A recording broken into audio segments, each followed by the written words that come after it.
They're like, oh, we respect Leah as a woman, as a trans woman, whatever. We respect her identity. We just don't think it's fair. You can't really have that sort of half support where you're like, oh, I respect her as a woman here, but not here. They're using the guise of feminism to sort of push transphobic beliefs. And I think a lot of people in that camp sort of carry an implicit bias against trans people, but don't want to, I guess, fully manifest or speak that out. And so they try to just play it off as this sort of half support. They think about how twisted feminism, quote unquote, feminism has become. Their arguments, in order to exclude anybody in the trans category, you have to reduce women to reproductive capacity, which is, in my opinion, extremely anti-feminist. I don't want to put those women down either, and I know you don't want to either, because I see pain. I see pain, and the pain is coming from somewhere. It's not you, though. It's the patriarchy. And how can we get people to see that? All right, guys, welcome back to the channel. You saw the intro. Leah Thomas went on this podcast issuing words of war to all of the feminists who are half in, half out with the trans movement. She said, you got to either back me 100% or back off. And this just goes to show you, sometimes you have to pick a side and stand firm. You can't be half in and half out, because if you don't agree 100% with these people and their ideology, then, they're just going to reject you anyways. So you might as well just stand 100% firmly in what you do believe in and put up a fight rather than try to be nice and get ran over anyways. But with that being said, we're going to take a deeper dive into this podcast. This person right here who's hosting it is, I believe, a trans man. So this is a biological woman transitioned into looking like a man. And this right here is Leah Thomas, who we all know competed against Riley Gaines. So yeah, we're about to take a look at this. Don't forget to like, comment, share, and subscribe while we watching. Now let's roll it. Personal friends and teammates and such, whether or not they're friends or not, another story, who supposedly, I'm going to say supposedly, wrote a letter with somebody else that disapproved of your participation in sport. And they wrote specifically that they approved of you. We affirm Leah in her gender, but... right? We don't think that Leah should compete. How did that feel? I mean, I know you've shared about it before, but I would love to hear. Yeah, it's obviously a little frustrating to feel that coming from your team that's supposed to have your back. It's also frustrating in the regard that they're like, oh, we respect Leah as a woman, as a trans woman, whatever. We respect her identity. We just don't think it's fair. Right. And I think you can't really have that sort of half support where you're like, oh, I respect her as a woman here, but not here. That's just like, you can't do that. You can't sort of break down me as a person into little pieces. And you're like, okay, this is okay. This is okay. That's not. It's pretending to be supportive on some level, but in reality, it sort of falls flat. All right, guys. So you heard that. Just like I said in the beginning, you cannot be 1 foot in, 1 foot out with these people. They want 100%.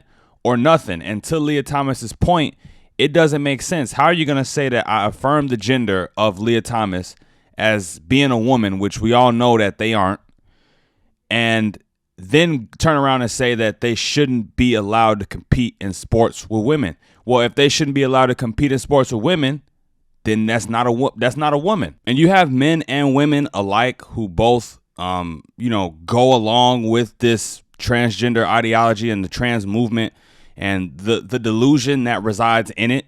You have men and women both alike, but it definitely negatively affects women much more, because you don't see any trans men. You don't see any women transitioning to, being men or playing man dress up and, taking over any men's sports. You won't see that happening. You'll never see that happening. But it is happening in reverse. It's happening the other way around. Yeah. I mean, they can't slice us in half. Right? Yeah. We can't be okay here, but not okay there. And I think what I've tried to do in listening to these arguments is really try to understand where they're coming from, especially the fact that this whole quote unquote, protect women's sports has become a very big movement, and that they do it under the guise of feminism. Oh, we're just feminists. We're just fighting for women. And whenever anybody says that, I'm always like, okay, you're fighting for women by excluding women. So that's not fighting for women. But they'll say, and it's so interesting because they like shoot themselves in the foot, because they'll be like, we affirm Leah as a woman, but we're fighting for women. And I'm like, okay, how can you say both of those in the same sentence? Because you're clearly implying that Leah's not a woman then. I'm not going to lie, you guys. They are 100% right. They telling you exactly what you need to do. Stop affirming it and just keep it real. Stop affirming it and just keep it real. Instead of saying, yes, I agree, I affirm your gender, you are a woman. Instead of saying that to people who aren't, instead of saying that, just say, you know what, you can do what you want to do. I can do what I want to do. Live your life. I won't bother you, but I will not play along. I will not go along with the delusion. I was at a convention recently where there was a quote unquote, protect women's sports protest. And a couple of the protesters came up to us to talk to us. And I say us, it was me and a bunch of people on a panel. And they were like, almost in tears, being like, this is hurting women. Women are crying. Young girls are crying. And I was sitting there and I was like, why? What is, and I asked them, I was like, what is making, please tell me, why are all of these women, in tears? Why are they crying? What is the pain that trans women are causing them?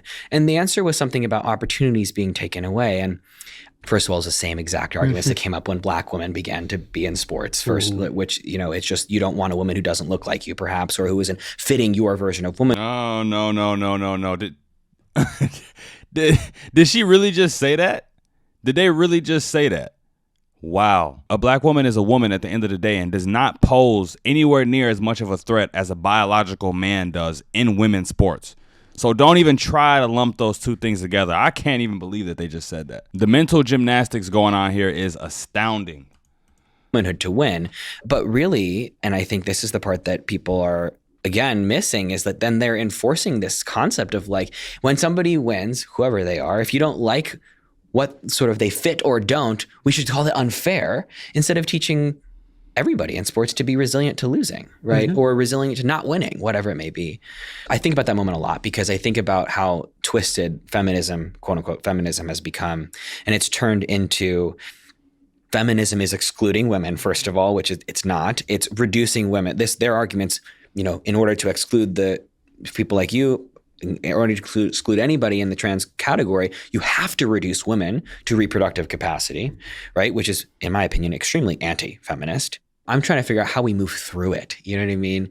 You might not have the answer, but do you have any thoughts about how us as society, especially because I don't want to put those women down either. And I know you don't want to either, because I see pain. I see pain, and the pain is coming from somewhere. It's not you though, it's the patriarchy. And how can we get people to see that? Right? Yeah, I think it's very tough. Like you said, it's a very tough question. It's a very tough challenge to sort of overcome.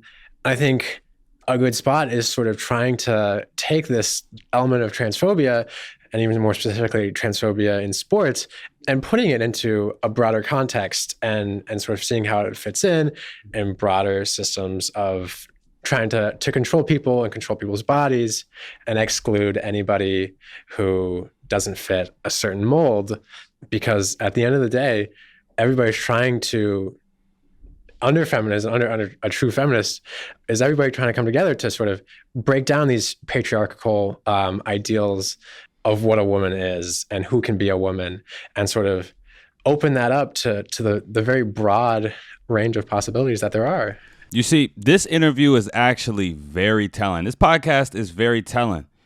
It's ironic, the modern day more radicalized feminists, you guys have done this to yourselves, because it's the more radicalized modern day feminists who have been saying things for years like men and women are 100% equal, that we're not really different, we're the same, blah, blah, blah.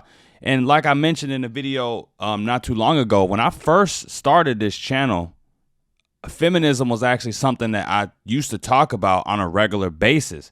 But ever since the explosion of the trans issue, trans athletes competing against women and destroying them in their sports, they have basically taken over the conversation, and feminists have taken a back seat. It's the talking points of radical feminists mixed with transgenderism that has allowed people like Leah Thomas to come and say these things that they are saying right now. Because notice, he's using feminist talking points, saying things like we have to get rid of the patriarchy. At least the old patriarchy allowed women to be in women's sports unbothered. They allow women to compete against only women. The argument that he's trying to make of, there are some people who just look a little bit different and want to be accepted. It's like, nah, man. You were born as a man. Genetics play a role in every sport, whether it be men versus men or women versus women. In my opinion, basketball is one of the most genetically unfair sports. I was just working out one of my friends yesterday he went to college to play basketball. However, he was short. He was great at basketball, but he wasn't cracking 6 feet.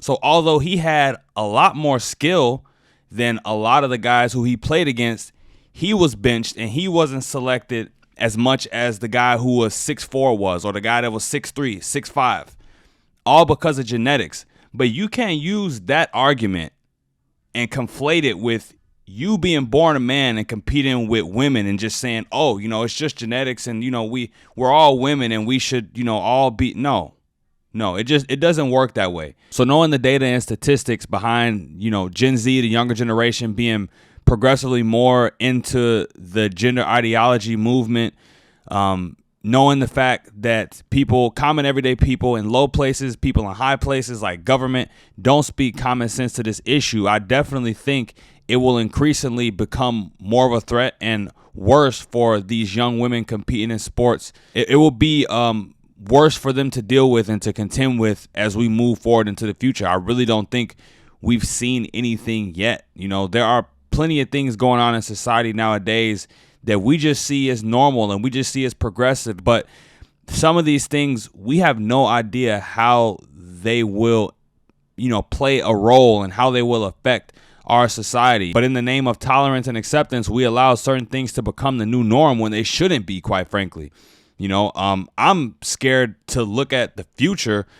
But I mean, even thinking about my own lifetime, I would have never thought I would see the day when you have biological men being praised on National Women's Day.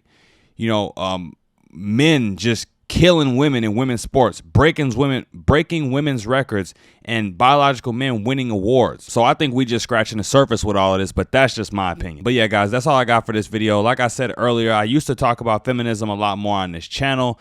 However, with the war being waged between feminists and the transgender movement, I got to side with the feminists on this one. Although I would never label myself as a feminist, especially not a modern day one at that. They love to talk about the patriarchy. We got to tear it down.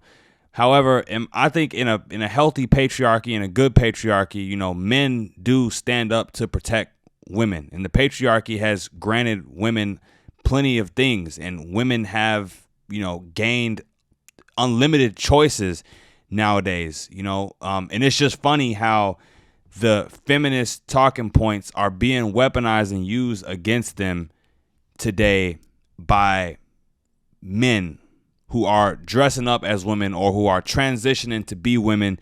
It's just a crazy 180 that I've seen in my lifetime, and even just doing YouTube and talking about topics such as this one. But that's all I got for you guys. Let me know what you thought about this in the comments down below. Don't forget to like, comment, share, and subscribe when you're at the door. And until next time, you guys, I'm out of here. Peace.